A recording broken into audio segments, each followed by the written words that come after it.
Good morning mga Club Spells. Ngayong umaga, isang ritual na naman ang ating gagawin. Ito ay para mabaliw sa iyo ang iyong mahal habang buhay at lagi kanyang hahanap-hanapin or hindi siya mapapakali pag di kanya nakakausap, hindi kanya nakakasama or hindi kanya nakikita. So, gusto mo bang mangyari ito na mababaliw sa iyo habang buhay ang mahal mo? Pues, kung gusto nyo to, gawin nyo lamang ang ritual na to at banggatin ang spell na nakapaloob dito.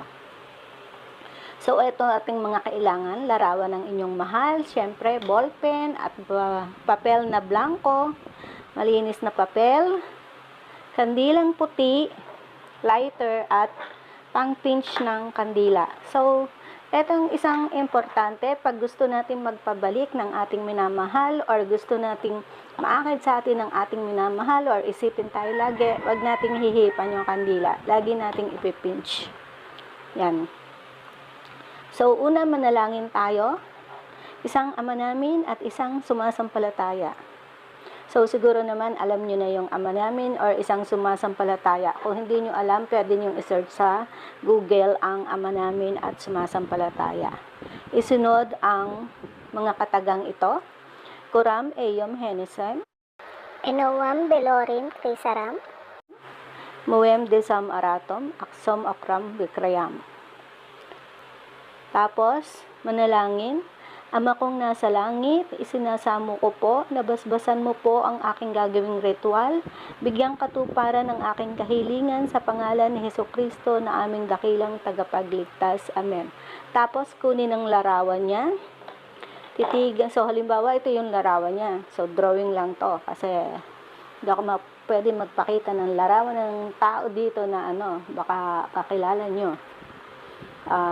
Siguro later mag-print ako ng mga karaniwang litrato na nasa Google. Pero mga foreigner ganyan, at least hindi delikado. Pero pag yung Pilipino tapos kakilala nyo pala, so delikado. So nag-drawing lang muna ako. So halimbawa, ito ang larawan niya. Kunin nyo, titigang mabuti, pakaisipin siya, at damhin gaano mo siya kamahal. Tapos, so, titigan nyo ng mga 2 to 3 minutes. Ganyan. Pakaisipin nyo siyang mabuti. Visualize nyo siya. Imaginein nyo siya. Ganyan. Isipin nyo kung gaano siya kamahal. Talagang ibuhos nyo yung emotions nyo, yung feelings nyo. Yan. Tapos, kunin yung malinis na papel. Isulat ang pangalan niya at intention. So, halimbawa, Renz Cruz.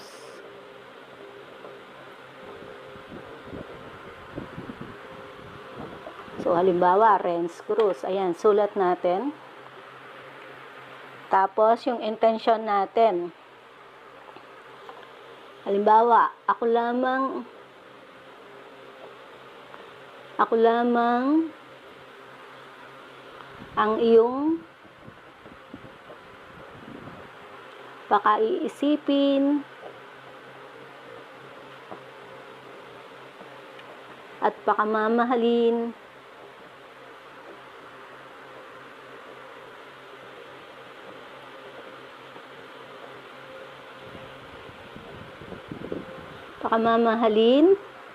habang buhay.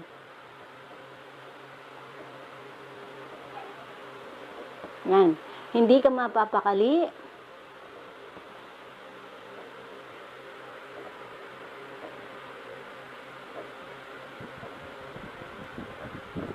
Pag di mo ako nakikita,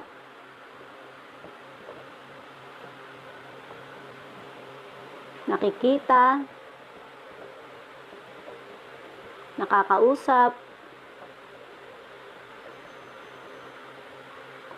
or nakakasama. Yan. Halimbawa, yan ang intention nyo. Pwede nyo baguhin ang intention nyo, depende sa gusto nyo mangyari. Pero, for this ritual, halimbawa, ito ang ating intensyon.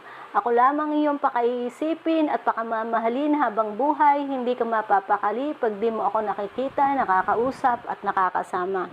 Yan, para lagi niya kayong iisipin at pakamamahalin.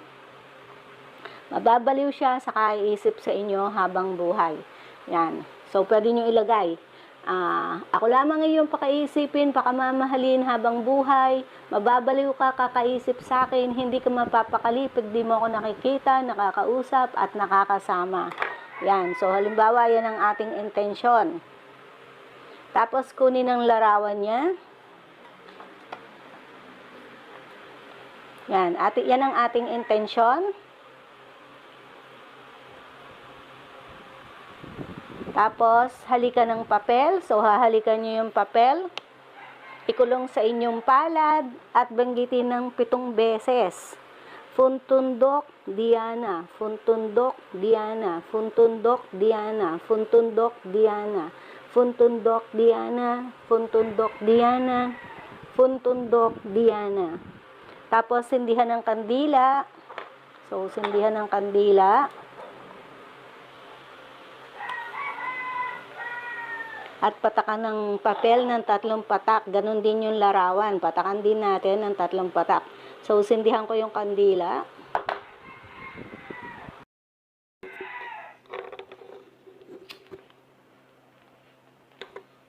Then, patakan natin yung picture. 3 patak.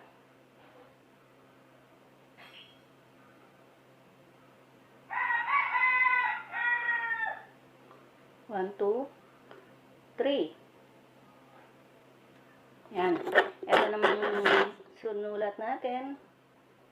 Yung kahilingan. 1, 2, 3. Ganon din yung kanyang pangalan. Patakan din natin ng 3 patak. 1, 2, 3.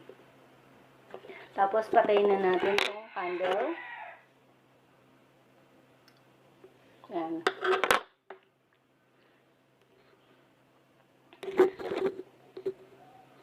Tapos, banggitin natin sa Tor Arepo, Tenet Opera Rotas, Ayudad me, Negnime Jesus, Amen, Bam Baubim. Pagkatapos nito, itago sa walang nakakakita ang itong papel at larawan niya, itago sa walang nakakakita. Pwede nyong itupin ng 3 beses na magkasama. Yan. Itago sa walang nakakakita. Pwede nyo itago sa wallet nyo or sa likod ng cellphone. Yan. Or sa unan. Basta sa walang makakakita. Dapat walang ibang gagamit ng unan nyo. Yan. Tapos, dapat pag gumagawa kayo ng ritual, pwede nyo itago to sa walang makakakita or pwede nyo ding ibaon sa lupa. Wala dapat makakakita or nakakaalam na gumagawa kayo ng ritual para wag itong mawala ng bisa. Gawin ito na may 100 paniniwala at konsentrasyon. Pwede nyo sabihin pagkatapos ng ritual, ang aking kahilingan ay 100% na mangyayari. Yan. Gawin ng kahit anong oras o araw. Hanggang dyan po at sana makatulong sa inyo ang ritual na ito. Maraming salamat.